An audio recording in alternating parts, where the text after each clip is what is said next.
In Shakespeare's play, The Tragedy of Othello, The Moor of Venice, the vital reaction of jealousy is explored in considerable depth. The title character, Othello, is married to a young woman with whom he is passionately in love, in the normal sense of the word. Iago, who wants to bring down Othello, systematically poisons Othello's mind with thoughts that his wife is cheating on him, and selectively shows Othello proofs which convinces him of the veracity of the case. He undergoes a fit of rage and kills his wife, only realizing afterwards that he has lost the one person for whom he had a deep and passionate affection, and that he has been manipulated with falsehood. He then commits suicide. Disregarding the motivations of Iago and all the subplots, the play itself provides a clear and accurate description of the way jealousy acts upon the mind and preys upon the vital being of man.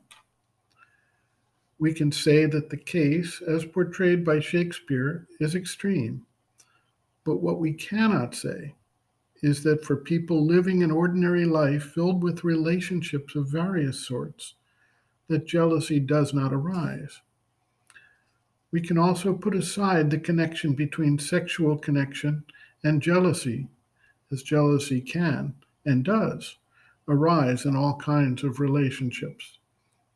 In some cases, disciples living together in a spiritual community experience jealousy because of a perceived difference in the intensity of the smile bestowed on one person rather than themselves by the Guru.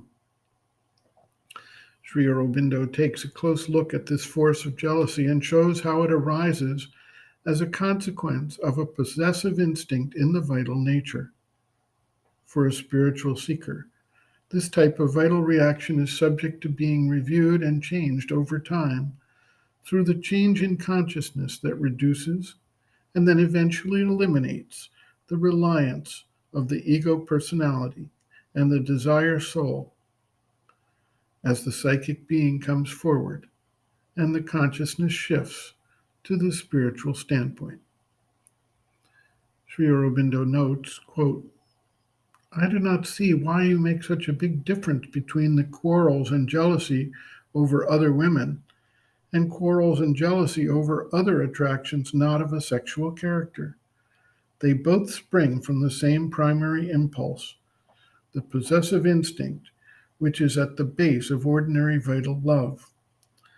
In the latter case, as often sexual jealousy is not possible, the mind supports itself on other motives which seem to it quite reasonable and justifiable.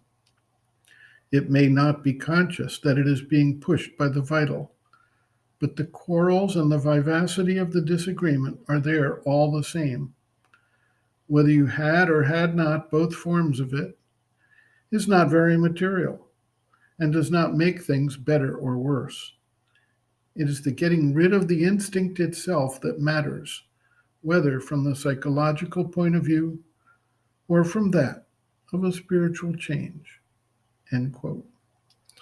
Reference, Sri Aurobindo and the Mother, Living Within, the Yoga Approach to Psychological Health and Growth, Disturbances of the Vital, Jealousy, pages 68 to 69.